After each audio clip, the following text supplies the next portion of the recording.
तरीके से विचार विमर्श किया जाता है तो एक बेहद महत्वपूर्ण नियम है जो विचार विमर्श के इस प्रयास की सफलता को निर्धारित करता है। कोई योजना या विचार बुरा नहीं होता है। इसका सिद्धांत ये है कि आप ये चाहते हैं कि हर कोई ऐसा महसूस करे कि उनके मस्तिष्क में जो भी विचार सामने आ रहे हैं वे उसे बेहिचक सामने रखने के लिए पूरी तरह से स्वतंत्र हैं। हालांकि कई बार हमारे सामने ऐसे सुझाव भी आते हैं जो उपहास करने लायक होते हैं, लेकिन इनमें भी बहुत कुछ छिपा होता है। कई बार ये बेहद बुरे विचार भी विचार विमर्श और विश्लेषण के कई दौर के बाद एक बड़े विजेता के अंकुर बनकर सामने आते हैं। जब आप एक विशेषज्ञ बन जाते हैं और अति उत्सुक होते हैं और आप अपने मस्तिष्क को काम करने की अनुमति देते हैं तो आपके पास विचार अपने आप ही आने लगते हैं। ये दोहराव जैसा लग सकता है क्योंकि मस्क कहते हैं कि उनके अधिकांश श्रेष्ठ विचार या तो नहाते समय या फिर सोने से ठीक पहले या फिर बर्निंग मैन के दौरान आते हैं। वे कहते हैं कि उनका ये मानना है कि ऐसा इसलिए होता है क्योंकि हमारा मस्तिष्क आराम के दौरान काम करता है और फिर विचार अक्सर अचेत कालावधि में ही आते हैं। आपके सबसे रचनात्मक विचार कहाँ आते हैं? कोई विचार तो इतना अधिक गजब का लग सकता है कि आप ये सोचकर आश्चर्य कर सकते हैं कि आखिर ये अब तक किसी और के दिमाग में क्यों नहीं आया। आप सपने में अपने नए उत्पाद को तैयार करने वाले कारखानों और अपने पहले भाग्य को इकट्ठा करना प्रारंभ कर देते हैं। कई बार थोड़ा बहुत विश्लेषण करने के पश्चात ये पता चलता है कि इसके पीछे भी एक बड़ा कारण है कि अब तक किसी दूसरे ने वो उत्पाद क्यों नहीं बनाया है या फिर वो सेवा प्रारंभ नहीं की। और आप निश्चित रूप से अपने उस शानदार विचार पर परिवार के 401 के दाव पर लगाने से पहले उसे जरूर जानना चाहेंगे। और कई बार ऐसा होता है कि इस बात के कोई मायने ही नहीं होते कि आपका विचार या योजना अच्छी है या बुरी, लेकिन ये देखा जाता है कि आपके पास मौजूद वित्त, समय, प्रतिस्पर्धी नियंत्रण के अलावा अन्य कारकों के चलते ये साध्य है या नहीं। करीब 7 साल पूर्व मुझे एक शानदार विचार आया। मुझे इस बात का पूरा भरोसा था कि आपके आईफोन से संबंधित एक bluetooth finger ring haptic alert के साथ बेतहाशा बिकेगी। मैं अक्सर चर्च के बाद या फिर अपने फोन को चालू करना और विभिन्न बैठकों के दौरान उसे बंद करना भूल जाता हूँ, या फिर कई बार ऐसा होता है कि मैं उसे नीचे ही भूल जाता हूँ और उसकी घंटी नहीं सुन पाता हूँ। मुझे संकेत देने वाली एक हैप्टिक रिंग फिंगर का मतलब होगा कि मैं अपने फोन की घंटी को हमेशा के लिए बंद कर सकता हूँ। मुझे अब भी ये लगता है कि इसकी बिक्री शानदार होती, लेकिन ऐसा करने के लिए मुझे अपनी आरामदायक स्थिति से बाहर निकलना पड़ता और चीन में किसी ऐसे व्यक्ति को तलाशना पड़ता जिस पर मैं एक इलेक्ट्रॉनिक यंत्र विकसित करने के लिए भरोसा कर सकता। मैं इससे 1 वर्ष पूर्व ही ऐप के एक शानदार विचार पर एक मोटी रकम लगा चुका था, लेकिन वो विदेशी ऐप कंपनी उसे काम लायक नहीं बना सकी। इसलिए मैं अपने कदम आगे बढ़ाने में हिचकिचा रहा था। मुझे इसके लिए कितना समय देना पड़ेगा? इसे धरातल पर लाने और बाजार तक पहुंचाने में आने वाली कुल लागत और अन्य उपक्रमों में मेरे समय की खोई हुई लागत पर विचार करने के बाद मैंने रिंग की योजना को छोड़ देने का फैसला किया और इसलिए ये अब एक खुला विचार है और अगर आप चाहें तो इसे आगे बढ़ा सकते हैं। मेरे विश्लेषण ने मुझे इसे छोड़ देने के लिए प्रेरित किया। अगर मैं 20 साल छोटा होता, मेरे पास अधिक वित्तीय संसाधन मौजूद होते और मेरे पास करने के लिए काम कम होते तो हो सकता है कि मैं इसके साथ आगे बढ़ता। एलन मस्क सुविदित रूप से कह चुके हैं कि ऑटो व्यवसाय में प्रवेश करना मूर्खता थी, विशेषकर एक इलेक्ट्रिक कार के साथ, और खासकर तब जब वे दुनिया की कुछ सबसे बड़ी कंपनियों के साथ प्रतिस्पर्धा कर रहे होते। इसके अलावा उन्होंने ये भी कहा कि बोइंग और पृथ्वी के कुछ सबसे बड़े देशों के साथ प्रतिस्पर्धा करते हुए रॉकेट का निर्माण करना बेवकूफी थी।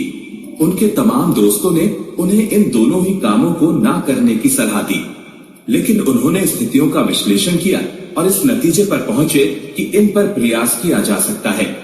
असल में वे ऐसी स्थिति में थे कि पेपाल की बिक्री से मिली बड़ी रकम के साथ वे पैसे और समय को लेकर जोखिम उठा सकते थे। मनुष्य लगातार विश्लेषण करते रहते हैं। जब हम बीमार महसूस करते हैं तो राहत या फिर इलाज के लिए संभावित तरीकों को निर्धारित करने के लिए लक्षणों का विश्लेषण करते हैं। हर महीने हम इस बात का विश्लेषण करते हैं कि ऐसा क्या किया जाए कि अगली तनख्वाह से पहले हमारे खाते में कुछ डॉलर बचे रह जाएं।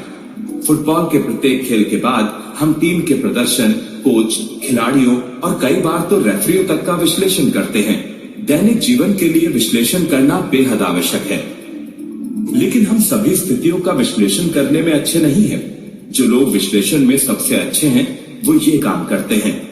पहले सिद्धांतों को देखकर शुरू करें, अत्यधिक शोध करें, अच्छे सवाल पूछें, विश्लेषण को श्रेणियों में बांटें, ताकत और कमजोरियों को अलग करें, ये निर्धारित करें कि किसे अधिक शोध की आवश्यकता है।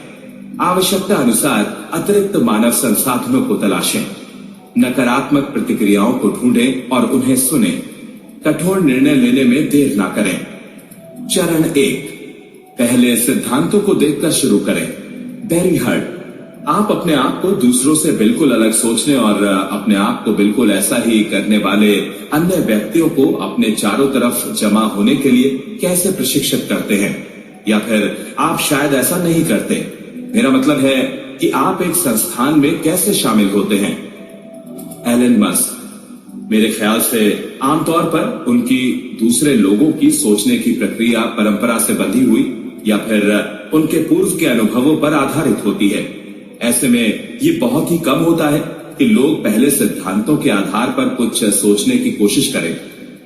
वे कहते हैं हम ऐसा इसलिए करेंगे क्योंकि इसे हमेशा से ऐसे ही किया गया है, या फिर वे ऐसा इसलिए नहीं करेंगे क्योंकि किसी ने भी कभी ऐसा नहीं किया है, इसलिए ये अच्छा नहीं होना चाहिए। लेकिन ये सोचने का एक बेहद हास्यास्पद तरीका है। मेरा मतलब है कि आपको पहले सिद्धांतों की जमीन से तर्क का निर्माण करना होगा, जैसा कि भौतिकी में प्रयुक्त एक वाक्यांश में भी है। इसलिए आप मूल सिद्धांतों को देखते हैं और उससे अपने तर्क का निर्माण करते हैं और फिर देखते हैं कि क्या आपके पास कोई निष्कर्ष है जो काम आता है या काम नहीं आता है। और ये अतीत में लोगों द्वारा किए गए कार्यों से अलग हो भी सकता है और नहीं भी। हालांकि ऐसा सोचना काफी कठिन है, माफ कीजिएगा। वेरी हार्ड, इस प्रकार से सोचना इतना कठिन क्यों है और आप ऐसा करने में कामयाब कैसे होते हैं? मेरा मतलब निश्चित ही आपने इसका उलट भी सोचा होगा। आपने आखिरकार इस लीक को तोड़ा कैसे? एलन मस्क, मुझे नहीं पता। मुझे लगता है कि मैं हमेशा से ही ऐसे ही सोचता था। मेरा मतलब है कि मैं हमेशा किसी ना किसी चीज के बारे में सोचता रहता था और पता नहीं वो चीज वास्तव में सच भी थी या नहीं। क्या कुछ और भी सच हो सकता है या फिर कोई इससे एक बेहतर निष्कर्ष पर पहुंच सकता है जो अधिक आकर्षक हो? मुझे नहीं पता। मैं प्राथमिक विद्यालय के समय भी ऐसा ही करता था और मैं हर चीज पर सवाल उठाता था, या फिर हो सकता है कि सवाल उठाना काफी हद तक अंतर्निहित हमारे स्वभाव में हो।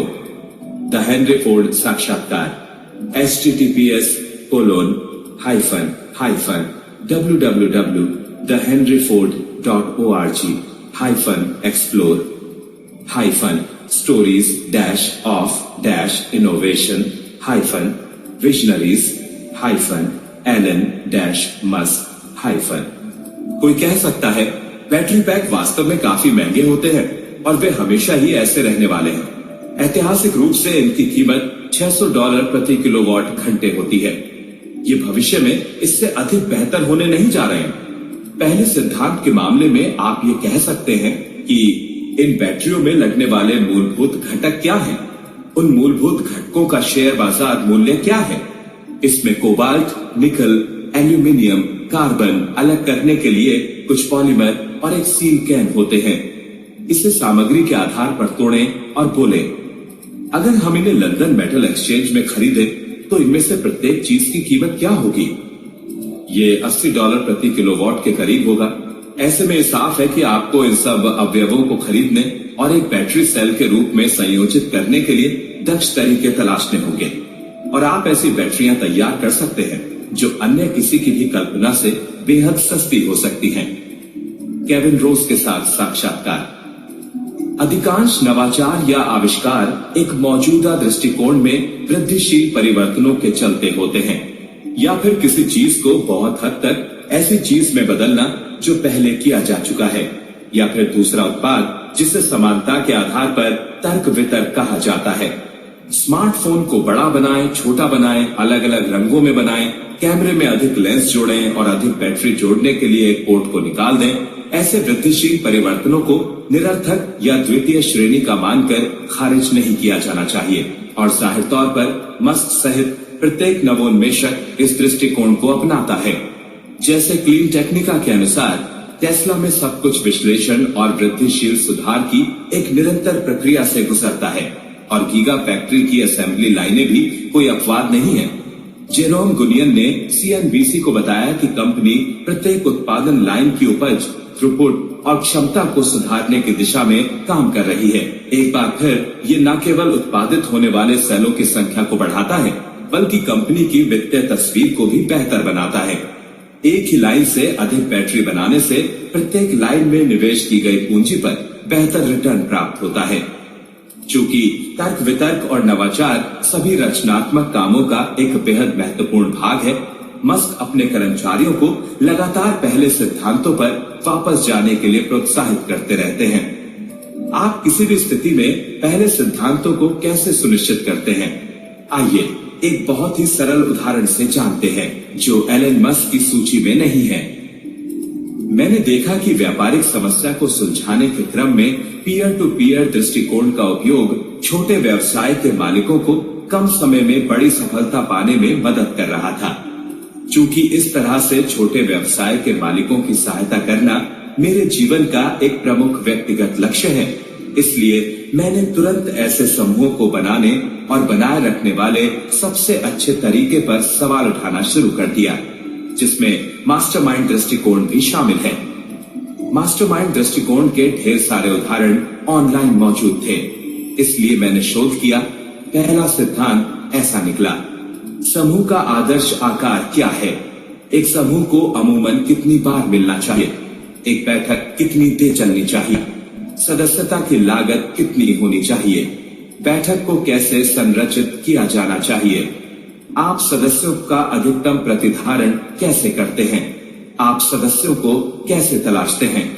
इसके बाद इनमें से प्रत्येक सवाल के लिए अधीनस्थ प्रश्न, शोध और जवाबों की आवश्यकता थी। लेकिन पहले सिद्धांतों को निर्धारित करते हुए नया स्थापित किया गया व्यवसाय किसी अन्य मास्टरमाइंड समूह की नकल नहीं था, लेकिन इसमें कुछ ऐसे दृष्टिकोण थे जो बिल्कुल नए थे। बेशक सब कुछ बिल्कुल नया नहीं था, कुछ की नकल की गई थी और कुछ मौजूदा समूहों में वृद्धिशील परिवर्तन थे। आप इस दृष्टिकोण का उपयोग किसी भी व्यावसायिक विचार, नए उत्पाद, नई सेवा या यहाँ तक कि नई आंतरिक कार्य प्रणाली जैसे कि बही खाता या नए ग्राहकों के लिए पूर्वेक्षण के रूप में कर सकते हैं। मस्क ने अपने कारखानों को उत्पादों के रूप में देखकर ऐसा बड़े पैमाने पर किया है।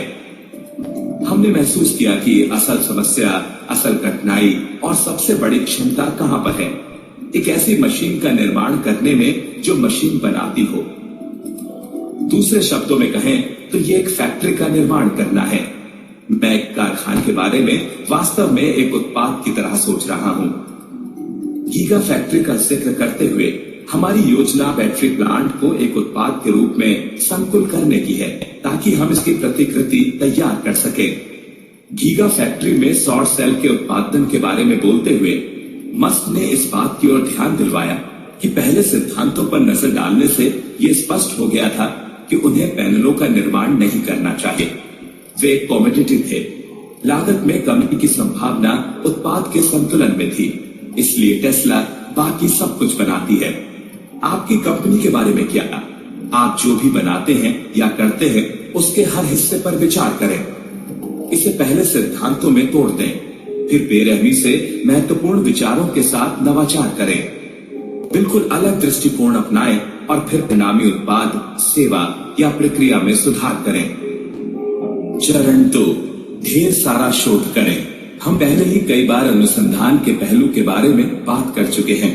इसके बावजूद मुझे इस विचार को एक कदम और आगे ले जाने की अनुमति प्रदान करें। एक अच्छे परामर्श के फायदों पर मूल्य लगाने का कोई फायदा नहीं है। अनुसंधान के लिए इंटरनेट एक शानदार संसाधन है, लेकिन केवल रिपोर्टिंग होने के चलते ये भी मोटे तौर पर सीमित है, जो वास्तव में विज्ञान, इंजीनियरिंग और यहाँ तक कि फेरबदल का काम नहीं करता है। थॉमस एडिसन अपने वक्त के एलन मस्क थे। उनके आविष्कार अभी भी हमारी राहों को रोशन कर रहे हैं और शानदार नजारों और आवाजों को हमारे घरों और कारों तक ला रहे हैं। लेकिन थॉमस थोड़े वैज्ञानिक, थोड़े इंजीनियर और हर तरह से एक फेरबदल करने वाले हैं। ऐसा कहा जाता है कि उन्होंने लाइट बल्ब की दिशा में 1000 विभिन्न दृष्टिकोणों के साथ कोशिश की और उसके बाद सफलता उनके हाथ लगी।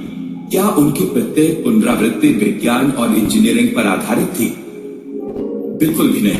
उनमें से कब तो सिर्फ ये काम करता या नहीं, ये देखने के लिए प्रयोग करें तकनीक का प्रमाण है। अनुसंधान के दौरान की गलतियां और हेर फेर अक्सर महत्वपूर्ण खोजों में परिणत होते हैं। नए विचार ऐसे विचारों को जन्म देते हैं जिन्हें कभी भी परीक्षण करने के लिए पहले विचार के रूप में प्रयोग नहीं किया गया है।